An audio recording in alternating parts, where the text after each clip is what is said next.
अब आ रही है? यस, ठीक है। एलपैड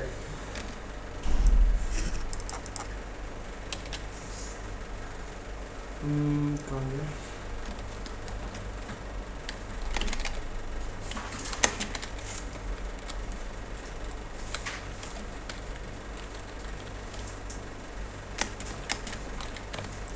एलपैड आरपैड अगर हम लिखें एम्प्लॉय का नाम, दाम, जॉब, और अब हमने कहा एलपैड। एलपैड के अंदर आपके पास 3 ऑप्शंस होते हैं, 3 आर्गुमेंट्स जो है आपने इसमें पास करना है, ठीक है। सबसे पहला अगर हम देखें एलपैड, ये वो कॉलम या एक्सप्रेशन है जो इसके अंदर यूज़ होगा। हम यहाँ यूज़ करेंगे सैलरी, यानी कि सैलरी के कॉलम पर ये फंक्शन अप्लाई करना है, ठीक है। एक बात।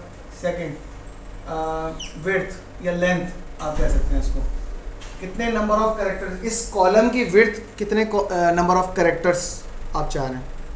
आप किसी की सैलरी जो है 800 है, कितने कैरेक्टर्स हैं, ये डिजिट्स हैं 3 है। किसी के अगर 1000 या इससे ज़्यादा है तो 4 हो जाएगी।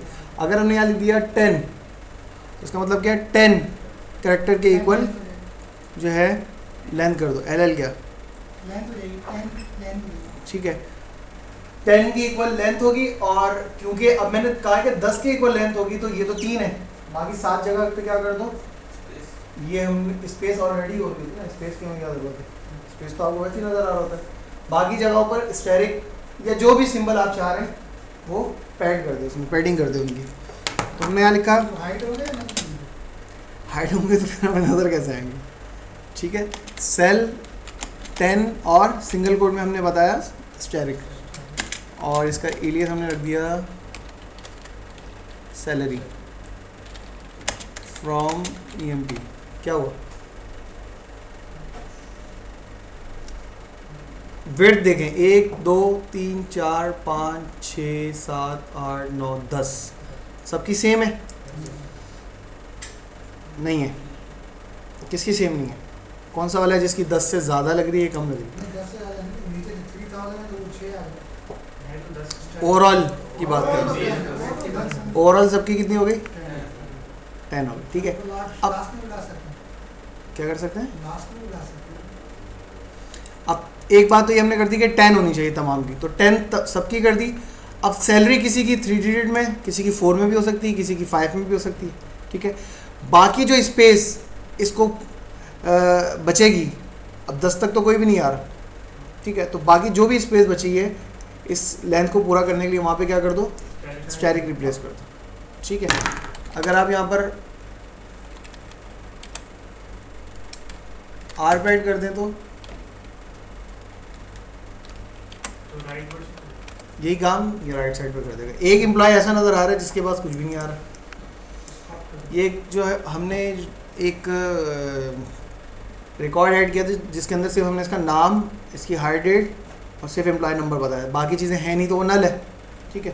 तो ये हम इसे डिलीट कर रहे हैं, इसके बारे में कोई क्वेश्चन नहीं होगा, ठीक है। Where job is commit wipe. अब ये एक्चुअल सैलरी है, और अब हमने कहा एलपैड ऑफ सेल में 10 इसकी विड्थ कर दो, और स्ट्राइक के बजाय अब हमने कहा x लिखा हो जाए जी, कुछ भी दे दें, क्योंकि हम एलपैड का फंक्शन यूज़ कर रहे हैं, इस वजह से हमने एलपैड लिखे हैं। अब मैं यहाँ पे सब एस्ट्र लिखूँगा तो अच्छा भी नहीं लगेगा, समझ में भी नहीं आएगा कि नीचे एलपैड चल रहा है, ऊपर आपने सब एस्ट्र क्यों लिख दिया। पैडिंग है ना, पैडिंग पैड्स कर रहा है आपका, लेफ्ट साइड पे करना है या राइट साइड पे करना है, तो ये कोई भी सिंबल आप इसमें यूज़ कर सकते हैं। 0 भी सिंगल कोड तो उसमें यूज़ नहीं होगा, नहीं, ये कैरेक्टर के लिए यूज़ किया है ना, 0 भी यूज़ हो रहा है, ठीक है। अगर आप कोई और नंबर लिखेंगे वो भी आ जाएगा, लेकिन फिर आपको पता नहीं लगा कि वैल्यू क्या है। सर वो तो सही है, ये हमने किया उस पे नंबर का कॉलम है, डेट पे कर लें, हम यहाँ पर ये कर देते हैं एम्प्लॉय के नाम के साथ, कि एम्प्लॉय के नाम के साथ स्टैरिक लिखा हुआ जाए।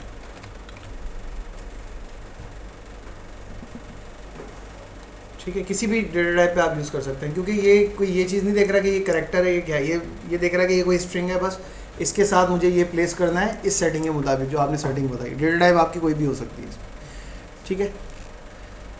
अगर आप एल पैड कर रहे हैं तो लेफ्ट साइड पे आ रहा है, अगर आर पैड कर रहे हैं तो राइट साइड पे आ रहा है। अगर दोनों तरफ करना है तो ये आप लोग सोचिएगा इस पर सुकून से, ठीक है, सोचिएगा कि ये किस तरह से हो, जैसे भी कर, कौन सा एंड वो आप लगा के देखिएगा, ठीक है, कि दोनों तरफ हमने ये करना है कि दोनों तरफ ये स्टार बने आ जाए सेम, जितने उधर आ रहे हैं उतने उधर आ रहे हैं, ठीक है। बहुत आसान सा है, ज़्यादा मुश्किल नहीं। तरीके बहुत सारे होते हैं, एक से ज़्यादा तरीके हैं, बहरहाल 3 तरीके तो हैं कम से कम, और उसके अलावा कोई और लॉजिक हो तो वो एक अलग चीज़ है, ठीक है। नेस्टेड भी हो सकता है, और नेस्टेड अभी हमने पढ़ा नहीं है, ठीक है, तो नेस्टेड के अलावा भी कोई तरीका होगा इसका मतलब, ठीक है। अच्छा, इसके बाद आपके पास एक फंक्शन है रिप्लेस। रिप्लेस का फंक्शन क्या काम करता है, जो जैसे कि आपके एडिटर जो भी है नॉर्मल नोटपैड वर्डपैड वगैरह जो भी है, उसमें रिप्लेस का फंक्शन जो काम कर रहा था, सेम यही काम रिप्लेस का फंक्शन यहाँ पे कर रहा होता है। क्या कि एक स्पेसिफिक एरिया के अंदर या डेटा के अंदर कोई स्पेसिफिक सर्च टेक्स्ट या वर्ड जो है उसको आप सर्च कराते हैं और उसको कहते हैं कि अगर ये मिल जाए तो उसको रिप्लेस करा दें, ठीक है। तो ये काम हमें यहाँ करना है, तो उसके लिए हम यूज़ करते हैं रिप्लेस का फंक्शन। रिप्लेस का फंक्शन जो है इसमें भी 3 आर्ग्यूमेंट्स होते हैं, रिप्लेस और वो टेक्स्ट, वो कॉलम या एक्सप्रेशन जिसमें सर्च करना है वो बताएंगे, कॉलम या एक्सप्रेशन, और देन क्या सर्च करना है, सर्चिंग कीवर्ड या वर्ड जो भी आप वैल्यू लिखना चाह रहे हैं, और रिप्लेस जो जिस चीज़ से आप इसको रिप्लेस करना चाह रहे हैं। तो 1 2 3 इसके अंदर पैरामीटर्स आपने पास करना है। जैसे कि अगर मैं लिखूं ये एम्प्लॉय का नाम है, ठीक है, और हमने लिखा रिप्लेस, कहाँ से ढूंढना है, ई नेम में। मैंने कहा ई नेम के अंदर अगर कहीं पर एस मिले, ठीक है, तो उसकी जगह एक्स लिखा हुआ जाए, एलियस हमने दे दिया रिप्लेस और EMP। क्या किया इसमें,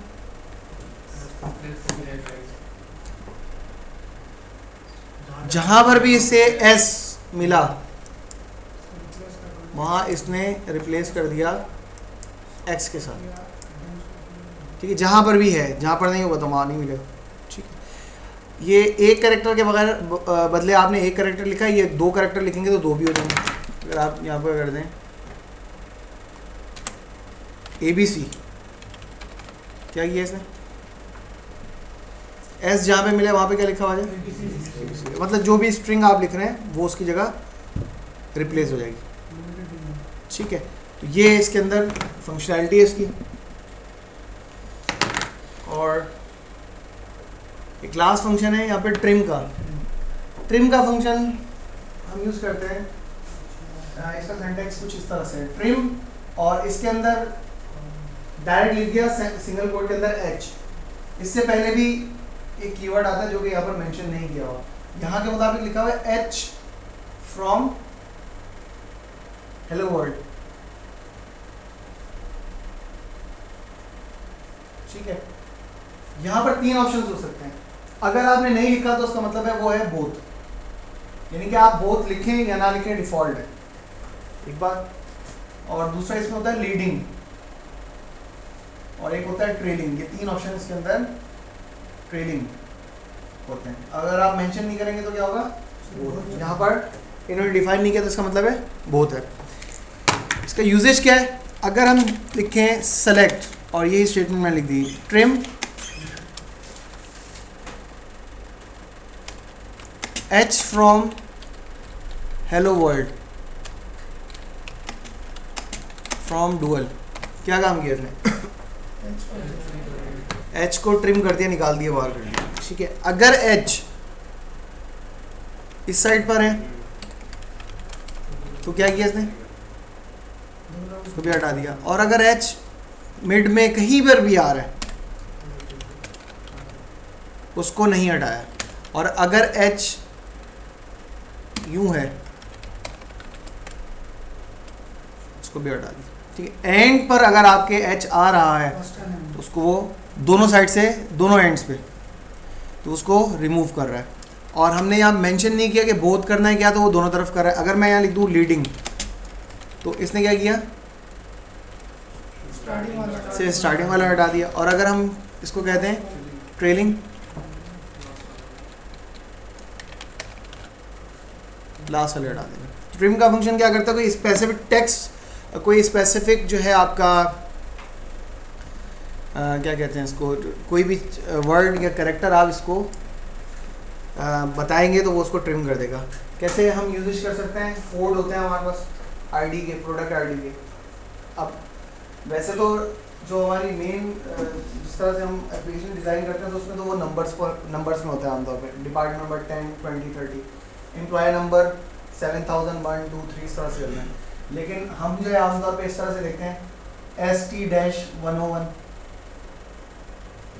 ठीक है। इस तरह के कोड भी होते हैं ना, साथ में करेक्टर भी आ रहा होता है। तो हम ट्रिम के जरिए क्या कर सकते हैं, इसको हटा देंगे। इसको हटाने के क्या लिखूंगा मैं यहाँ पर, ST- कि अगर ये आ रहा है बोथ के बजाय हम लीडिंग ही यूज करेंगे क्योंकि स्टार्ट में आ रहा है, तो उसका हटा दो। तो उसके बाद हमें क्या मिलेगा, प्योर नंबर मिल जाएगा।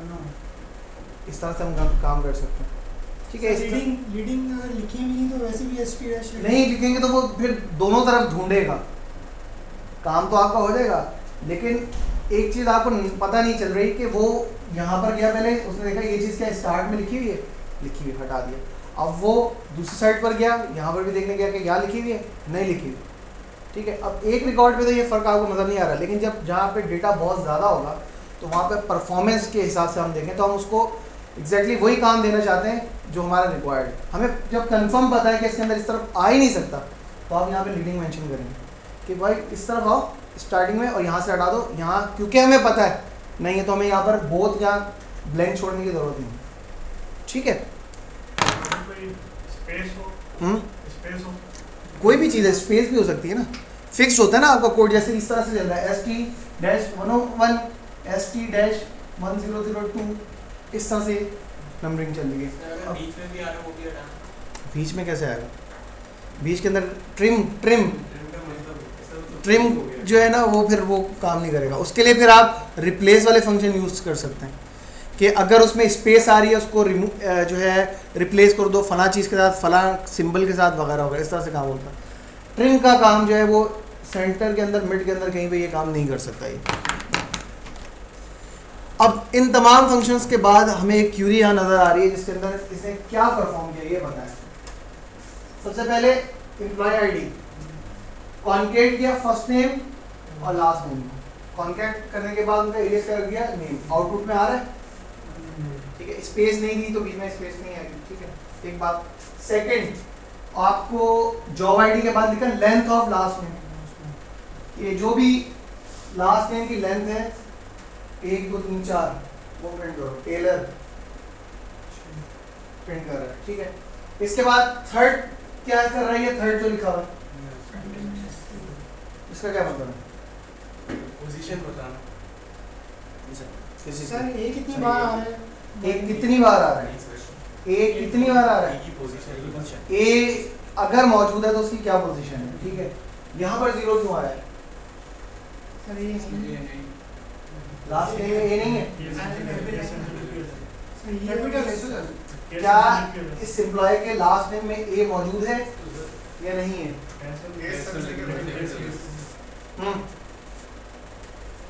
सर यही है ना वो, क्या इसका नाम क्या है, लास्ट नेम क्या है इसका? ऐसे ही है, लास्ट नेम है सिर्फ लास्ट एबल आ रहा है ना, हाँ। इसमें ए नहीं है,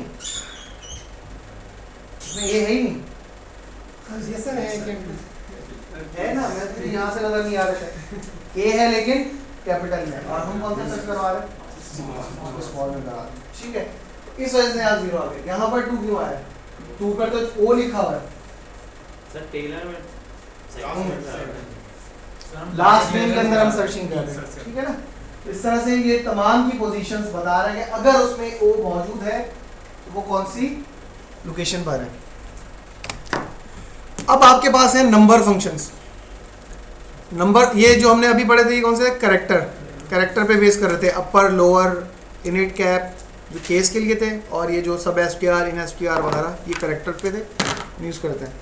लेकिन ये जो फंक्शंस हैं हेल्प एंड वगैरह ये हम करेक्टर पे भी यूज़ कर सकते हैं, डेट पे भी यूज़ कर सकते हैं, नंबर पे भी यूज़ कर सकते हैं। तकरीबन तमाम जो हैं ये जितने भी हैं आप किसी भी डेटा टाइप पे यूज़ कर सकते हैं, ठीक है। ये जो फंक्शन है नंबर फंक्शंस, ये जो हैं सिर्फ और सिर्फ आपके नंबर्स के ऊपर काम करेंगे। 3 फंक्शंस हैं यहाँ पर, राउंड, ट्रंक और मॉड। सबसे पहले आपके पास राउंड का फंक्शन क्या काम करता है। अगर आपके पास एक वैल्यू लिखी हुई है सेलेक्ट राउंड और मैंने लिखा 45.92345 या 4 कर दें, ठीक है। कितने डेसिमल है इसमें? 4 डेसिमल है। राउंड के अंदर 2 आर्ग्यूमेंट्स होते हैं, राउंड और उसके बाद आप लिखते हैं वैल्यू जो भी नंबर होगा और देन नंबर ऑफ डेसिमल आपको कितने चाहिए, 2 चीज़ें। ये रिक्वायर्ड है, ये ऑप्शनल है। ये अगर आपने मेंशन नहीं किया तो इसका डिफॉल्ट है 0। अगर आपने यहाँ 0 लिख दिया या सिर्फ यूं लिख दिया 0 होगा इसका मतलब, ठीक है। तो एक तो हमने बता दी कि ये वैल्यू है। इसके बाद हम बताएंगे हमें इसमें से कितने नंबर ऑफ डेसिमल रिक्वायर्ड है। अगर मैं यहाँ लिख दूँ 2 तो क्या आंसर हो जाएगा इसका? 45.92 फ्रॉम, ठीक है। 4 डेसिमल थे और आपने कहा कि 2 डेसिमल हो जाए, 2 आ गए, ठीक है। हमने कहा ये वैल्यू है 46 और अब हमने कहा कि 3 डेसिमल हो जाए। अब क्या आंसर आएगा इसका? 45.924। हमने कहा कि 3 डेसिमल हो जाए, ठीक है। तो पहला डेसिमल ये रहा, दूसरा ये रहा और तीसरा ये रहा, ठीक है। अब इससे पहले वाला जो लास्ट में मौजूद है वो क्या नंबर है? 5 या 5 से ज़्यादा है, तो ये क्या करेगा, उसको राउंड ऑफ कर देगा कि 9 to 5 हो जाएंगे। हाँ, अगर ये 9 to 4, ये जो 6 है ये 4 या इससे छोटा होता देन ये सेम यही रिजल्ट लेकर आता, ठीक है जी। 5 पर भी, हाँ, अगर आप 5 करें ना,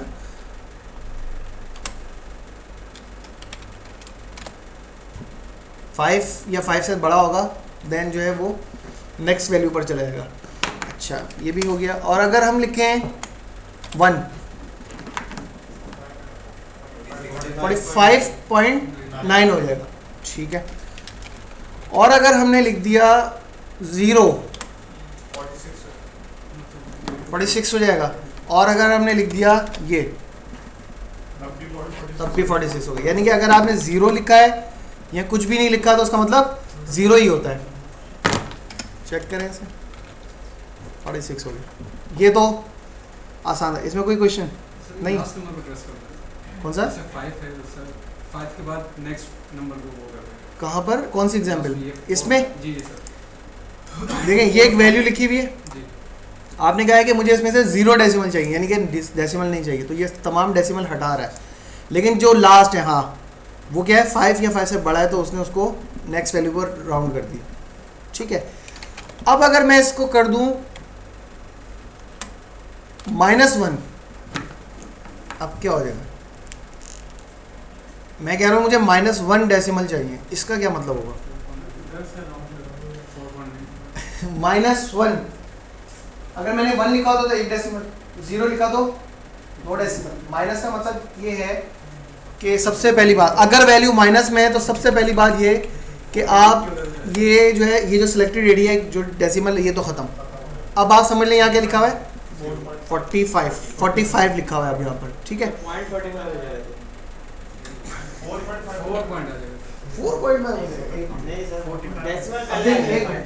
45 हो गया यहाँ पर।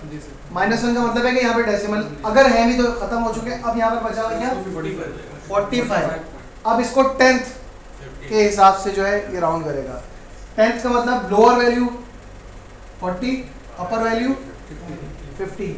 और आपकी वैल्यू अगर 45 या इससे बड़ी है तो ये इधर लेकर आएगा, अगर इससे कम है तो इधर लेकर आएगा। अब आपकी वैल्यू विदाउट डेसिमल के क्या है 45, तो इसका मतलब 45 इक्वल 45 है या फिर उससे बड़ी है। तो ये क्या करेगा 50 पर स्विच कर जाएगा।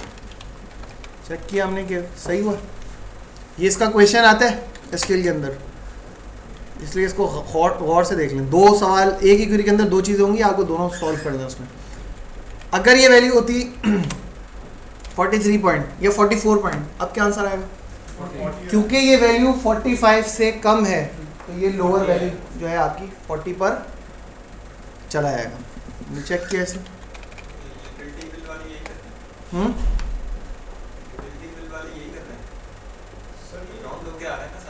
नहीं, वो राउंड नहीं करेंगे, वो यूज़ करते हैं सील। सील का फंक्शन बुक में नहीं है यहाँ पर, लेकिन हम करेंगे। सील का फंक्शन क्या होता है? अगर आपने लिखी है 41.01, सील का मतलब है इनको अपर में राउंड करो 42 जब उनको लेना है, और जब उनको देना है तो वो यूज़ करते हैं फ्लोर की वैल्यू 99 है, इसको नीचे ले आओ तो ये बन जाएगा 41। ये हिसाब किताब चल रहा है, ठीक है। तो अच्छा, ये हमने कितना लिखा था 43 पॉइंट समथिंग। अब हमने इसको जी थाउजेंड या लैक्स में भी वैल्यू होगी तब भी उसको राउंड ऑफ 10 ही करेगा। -1 का मतलब है 10, ठीक है। अब देखें, मैं आगे वैल्यू ले गया ना, 100 के अंदर चली गई। पहले हम 43 पे बात कर रहे थे, अब हम 143 पर आ गए। अब क्या करेगा 140, यहाँ तो ये लोअर वैल्यू लाएगा या तो अपर लेगा। अब इसको सिंपल आप यूँ समझ लें कि ये 140 है, ये 150 है, और आपकी अब वैल्यू क्या है 143 है, 140 को लेकर, ठीक है।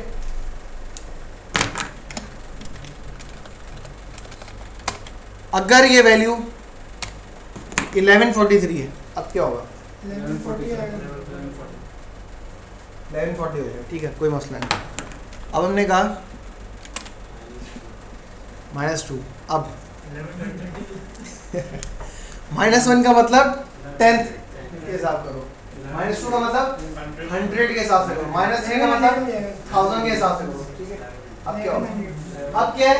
अब ये देखिएगा कि ये वैल्यू 1100 और 1200 और मिड क्या बनता है इसका 1150 के इक्वल, या इससे ज़्यादा है तो ऊपर ले आओ, अगर इससे कम है तो अब हमारी वैल्यू क्या है 1150 से कम है, तो ये क्या करेगा 1100 कर देगा, सिंपल। ये बुक में सिर्फ -1 लिखा है, लेकिन सिर्फ कॉन्सेप्ट क्लियर करने के लिए कि -2 भी हो या 3 भी हो तो हम किस तरह से ये वर्किंग कर रहा होता है, ठीक है। 3 में 30 के हिसाब से अगर ये -3 हुआ तो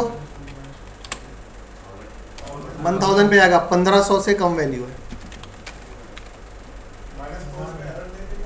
-4 पर क्या बनेगा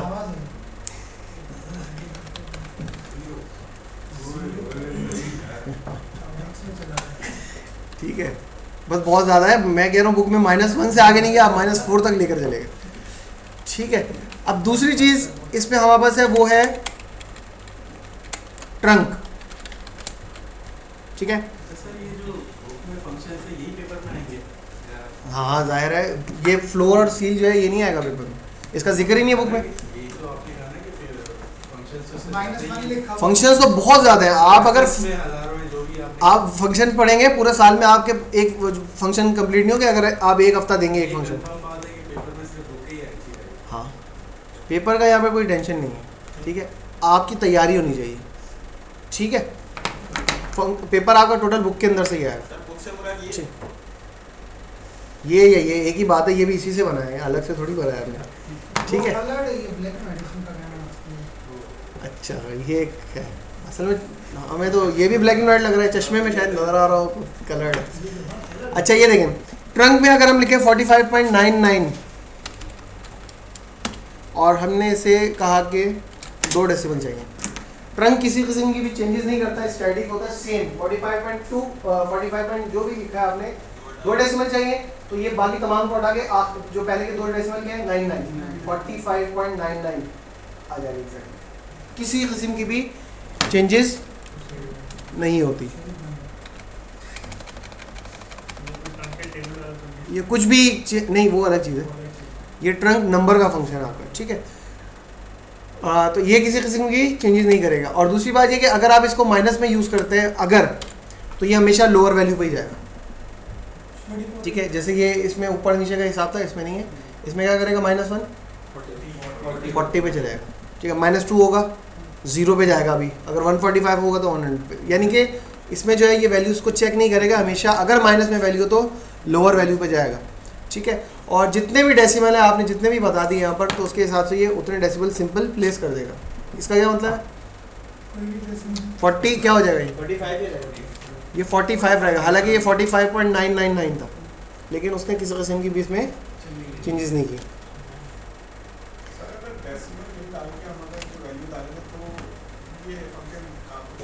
क्या करना है, अगर डेसिमल नहीं है और हमने ट्रांस कर दिया ऐड नहीं देगा, कुछ नहीं होगा। अगर आपने 50 को ट्रंक किया है ना, या जो भी किया है, वो 50-50 लिखा हुआ है।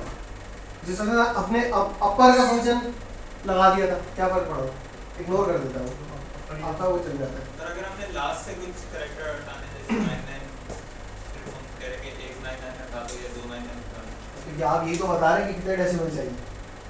आप बोल रहे हैं 2 हटा दो, तो इसका मतलब क्या है कि बाकी हटिए। सर तो हम 2 हटाना चाह रहे हैं। हाँ अभी तो हमने ये किया कि उसने 2 रहने दिए, बाकी हटा दिए। हाँ, बात तो वही है। आप 4 लिखो। आपको जितने चाहिए आप उतना मेंशन करें ना, ये यही होगा ना। सर हमें नहीं पता कि कितने डेसिमल है। अच्छा, हम अब चाहते हैं जितने हैं उसमें से 2 हटे। नहीं, इसके अंदर इस फंक्शन के जरिए इसका काम ये कि नंबर ऑफ डेसिमल कितने रहेंगे। इस तरह की लॉजिक मैंने पहले कभी नहीं सुनी। ठीक है, हो सकता है कोई रिक्वायरमेंट आ जाती है, लेकिन अभी तक नहीं सुनी। तो ये ट्रंक का फंक्शन ये काम नहीं कर सकता आपका, ये कर दो। ठीक है, आप ये जब हम नेस्टेड करेंगे ना, वहाँ पर फिर हमारी मर्जी है कि हमने कितने कैरेक्टर ये कितने नहीं उठाने, ये तमाम हम वहाँ पे काम कर लेंगे इसका। अच्छा, मॉड का फंक्शन, सिंपल मॉड का फंक्शन कैलकुलेटर वगैरह में मैथ्स में आपने यूज़ किया होगा, क्या काम करता है वो, करता है रिपीटेड वैल्यू मॉड का फंक्शन। नहीं, वो अगर अपग्रेड हो गया हो तो अलग बात है, लेकिन अगर मैं लिखूँ सेलेक्ट मॉड ऑफ 5000 और दिस फ्रॉम डुअल, तो इसका मतलब क्या है, 5000 को डिवाइड करो 1000 से, और अगर कोई रिमाइंडर बचता है तो वो कितना होता है। क्या 5000 1000 से कंप्लीट डिवाइड हो सकता है, रिमाइंडर क्या बचेगा, मतलब कंप्लीट डिवाइड हो जाएगा। 5000 5000 आ गया। अगर ये वैल्यू होती 5300, अब अगर आप इसको 1000 से डिवाइड करते हैं, वो एक अलग चीज़ है, पॉइंट्स में आप चले हैं, पॉइंट्स में नहीं, कंप्लीट कितना डिवाइड हो सकता है, वही बात 1000 5000 होता है, बाकी क्या बचा 300 बच गया आपका। इस तरह से आप यूज़ कर सकते हैं।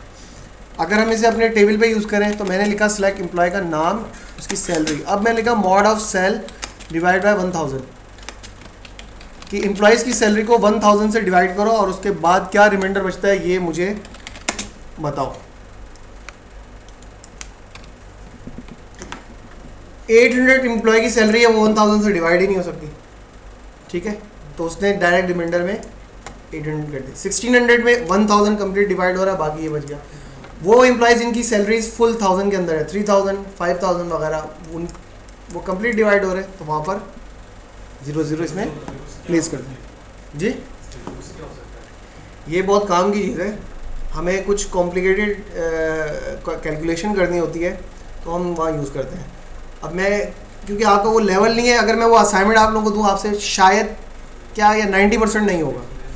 एक सिंपल सी एग्जांपल अगर मैं कहूँ कि एक शॉपिंग सेंटर भी हो सकता है, ठीक है, कोई फास्ट फूड KFC है, आपने उसको दिया 500 का नोट, ठीक है, कोई भी चीज़ आपने खरीदी, अब उसमें आपका बिल बना है जैसे 200 का, तो वो जो बाकी पैसे आएंगे वो किस हिसाब से वापस आएंगे, उसमें 10 के नोट कितने हो सकते हैं, उसमें 100 के नोट कितने हो सकते हैं, उसमें 50 के नोट कितने हो सकते हैं वगैरह वगैरह। इसको यूज़ करने के लिए मॉड, फ्लोर, राउंड, ट्रंक का कॉम्बिनेशन बनाते हैं कि अगर मैंने कोई पेमेंट की है 5000 रुपये में, तो मुझे बताओ 5000 रुपये में अगर इतने पैसे बनते हैं तो बाकी पैसे किस हिसाब से मुझे वापस मिलने चाहिए।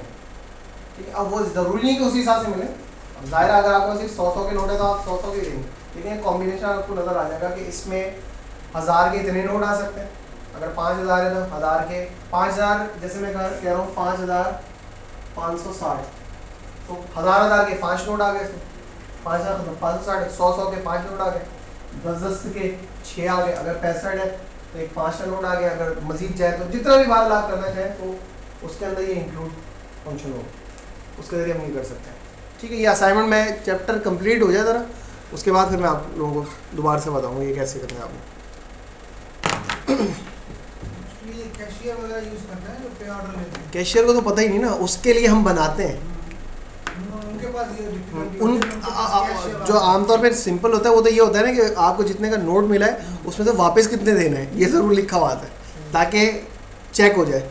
एक तो उसको खुद भी पता है, प्लस उसकी इनवॉइस में भी लिखा हुआ था कि इसने इतने दिए तो इसको वापस इतने दें। ठीक है, वो बिल्कुल सिंपल है, वो तो माइनस कर रहा है आपकी टोटल अमाउंट से। वर्किंग विद डेट्स, हमने ये पढ़ा था कि डेट जो है ऑरिकल DDMONRR के फॉर्मेट में सेव करता है। मतलब आज डेट है 25 जून और 11, इस फॉर्मेट में Oracle date by default store करता है और इसी फॉर्मेट में वो रिकग्नाइज करता है। अगर आप कोई और फॉर्मेट लिखते हैं वो रिकग्नाइज नहीं करता, उसके अलग मेथड्स होते हैं। स्ट्रिंग कैसे? RR का कोई खास मतलब नहीं है। ठीक है, Last two digit। Y Y का क्या मतलब होता है? क्यों, ये कहाँ से आपने पढ़ा है?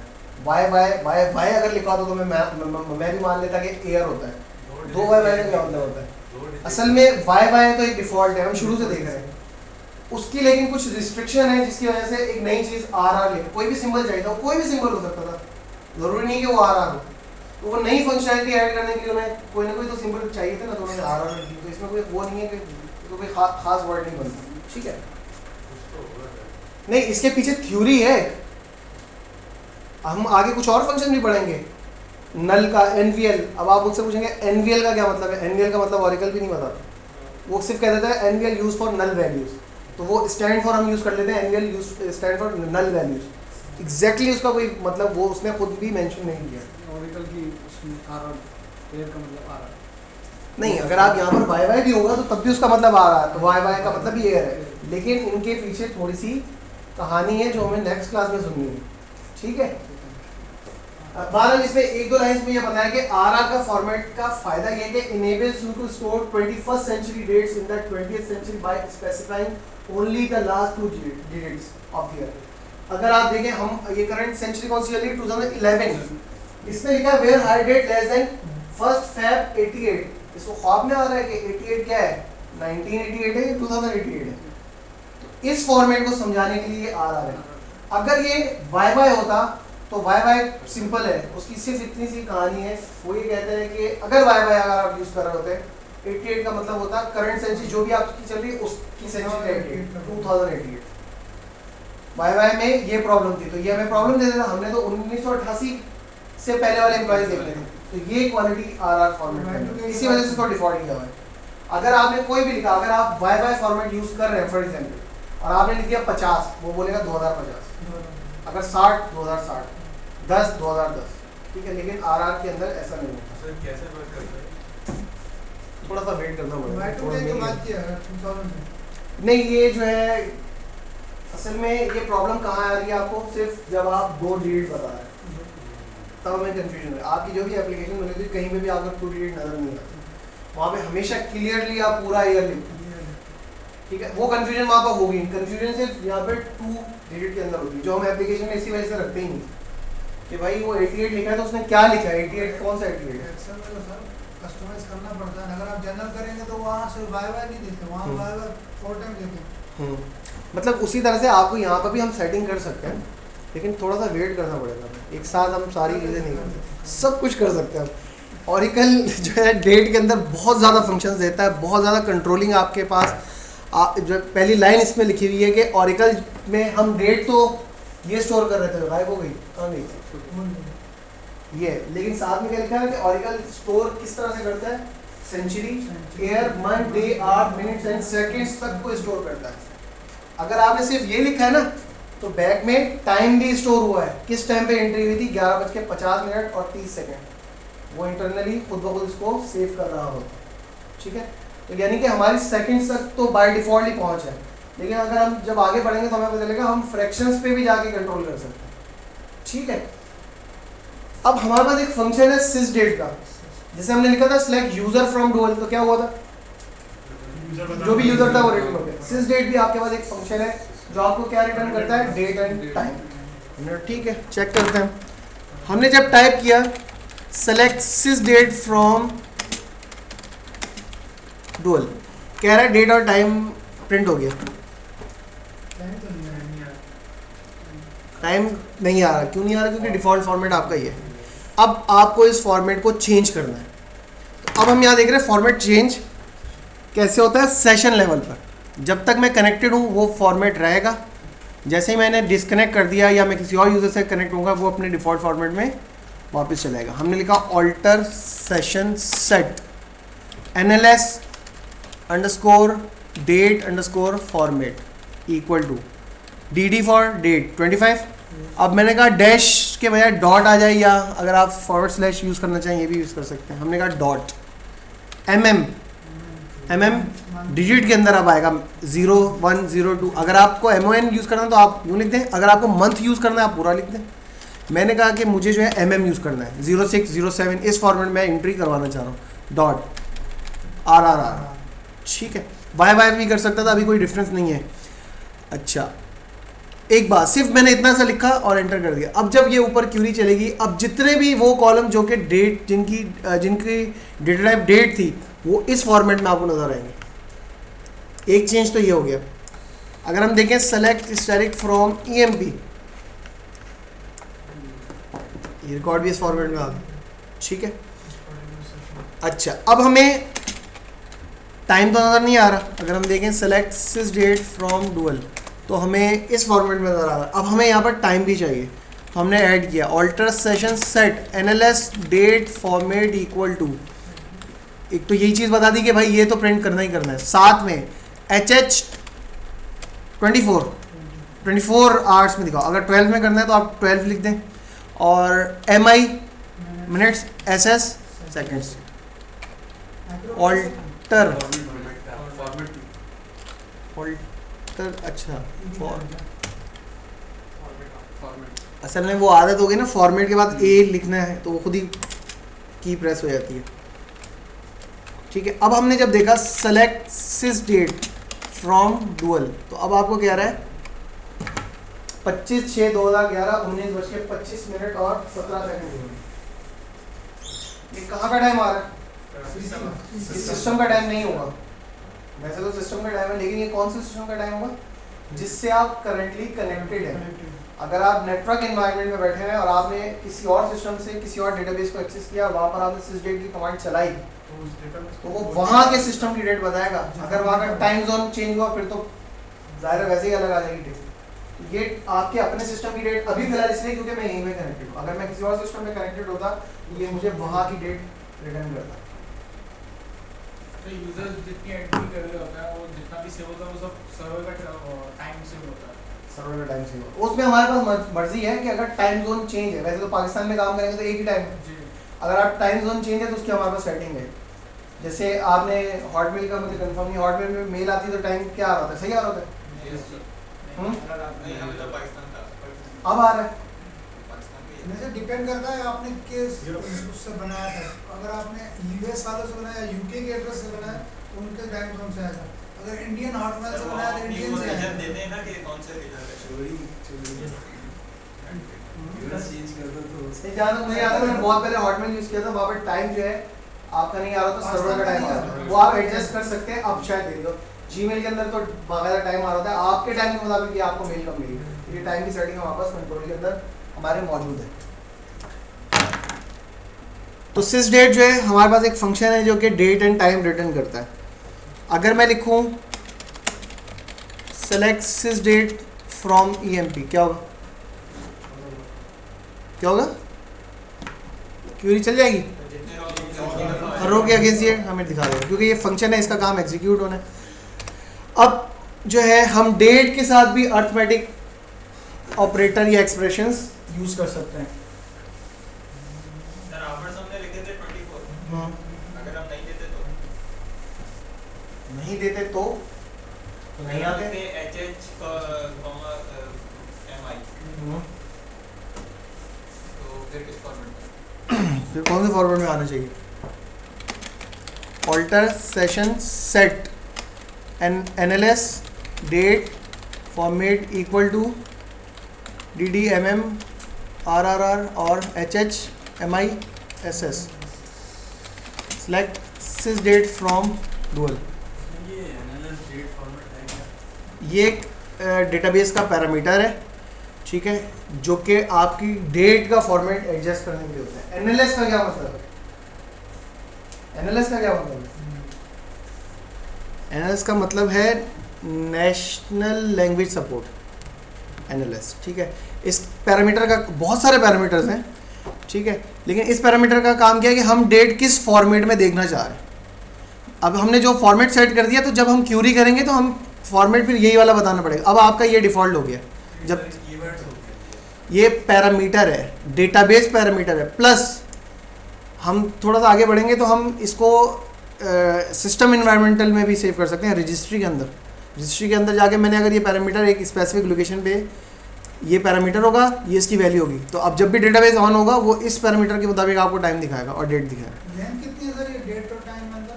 लेंथ मेंशन कर सकते हैं ना? लेंथ क्या, वो तो आप इसके अंदर बहुत सारी चीज़ें, जब हम आगे टू कैरेक्टर का फंक्शन पढ़ेंगे इसके अंदर तो आप बहुत सारी चीज़ें लिख सकते हैं। और एक्स्ट्रा चीजें भी लिख सकते हैं। बहुत सारी चीज़ें, यही तो कह रहा हूँ ना, quarter, week, week of a month, week of a year, day of a day, जो आपकी डेट है, day of a week, day of a month, day of a year, ये बहुत सारी चीज़ें इसके अंदर आ सकती हैं आपकी, ठीक है। लेकिन हम अपनी रिक्वायरमेंट के मुताबिक जो हमें चीज़ चाहिए थी वो हम लिख रहे होते हैं। सर हम इसको बाउंड भी कर सकते हैं, किस चीज़ में? मतलब हम चाह रहे हैं कि जैसे आपने बोला कि इसकी वैल्यू हम लिख सकते हैं, तो अब अगर कोई ऑल्टर सेशन करता है तो ना हो। ऑल्टर सेशन एक कमांड है जिसको चलाने के राइट्स होते हैं, ठीक है। हर यूज़र के पास ये राइट्स होते हैं कि वो ऑल्टर सेशन अपने सेशन पे चला सके, ठीक है। हम इसको रिस्ट्रिक्ट कर सकते हैं, लेकिन ये एडमिनिस्ट्रेशन में आती है, ठीक है। एडमिनिस्ट्रेशन के अंदर आप ये परमिशन वापस ले सकते हैं, ये कमांड ना चले, ठीक है। एक बात, दूसरी बात ये कि अगर आप इन्वायरमेंट में देखें तो एंड यूज़र जो होगा उसके पास तो एसक्यूएल थोड़ी है, उसके बाद तो वो फॉर्म की स्क्रीन पे काम कर रहा है, वो कमांड प्रॉम्प्ट थोड़ी खोल के, अगर उसके पास कोई एंट्री करनी है उसको, तो वो कमांड प्रॉम्प्ट थोड़ी खोलेगा यहाँ से। उसके बाद तो जियो ही आ रहा है ना, फॉर्म खुला हुआ है जिसमें वो सर्चिंग कर सकता है, इंसर्ट कर सकता है, अपडेट कर सकता है। आसानी होगी उसे जिस फॉर्मेट में डेट सेव करवानी है तो हम यहाँ पे बता दिया फॉर्मेट। कोई इसमें इशू नहीं है, हमारा जो भी फॉर्मेट है फॉर्म पे जब हम काम करेंगे वो हम अपनी मर्जी से फॉर्मेट बता सकते हैं कि यूज़र किस फॉर्मेट में इनपुट करे, ठीक है। लेकिन जो अपने फॉर्मेट में ही करेगा वो आप, हाँ हाँ, ऑरेकल सेव तो अपने फॉर्मेट में ही करेगा। हमने ये बात पढ़ ली ना, ऑरेकल तो साथ में डेट के साथ टाइम पीछे स्टोर कर रहा है। अब आप किस फॉर्मेट में देखना चाह रहे हैं ये आपकी मर्जी, क्योंकि वो साथ में डेट भी स्टोर कर रहा है और वो टाइम भी स्टोर कर रहा है। अब मैंने MM लिखा है तो मुझे 6 दिखा रहा है, मैं MON लिख दूंगा तो मुझे जुलाई, एक ही बात है ना, क्योंकि उसने मंथ की इंफॉर्मेशन स्टोर कर ली है। अब मैं MM लिखूंगा तो उसको पता है भाई कि आप जो है यू देखना चाह रहे हैं। अगर मैं MON लिख रहा हूँ तो उसने कहा आप यू देखना चाह रहे हैं। अगर मैं MONTH लिख दूंगा तो बोलेगा ठीक है आप यू देखना चाह रहे हैं। अगर वो 6 रखे अपने पास इंफॉर्मेशन, तब जिसको पता है छठा महीना ये होता है, JUL भी यही होता है, तो इन्फॉर्मेशन तो सेम है ना। किस फॉर्मेट में आप देखना चाह रहे हैं ये अब आपकी मर्जी है। हम डेट के साथ जो है ऐड और सब्ट्रैक्ट वगैरह कर सकते हैं, ठीक है। सबसे पहली बात, अगर हम डेट के साथ, डेट का मतलब सिस डेट भी हो सकती है आपकी, और कोई कॉलम भी हो सकता है, और सिंगल कोट में लिखी हुई डेट भी हो सकती है। अगर आपने डेट के साथ कोई नंबर ऐड किया या सब्ट्रैक्ट किया, प्लस किया या माइनस किया, क्या चीज, नंबर, तो रिजल्ट में क्या चीज आएगी, date. Number of days add हो जाएंगे। आज क्या तारीख है, 25 तारीख है, 2 दिन, 2 अगर मैंने लिखा सिस डेट +2, 2 दिन ऐड हो जाएंगे इसके अंदर। आसान हो रही है।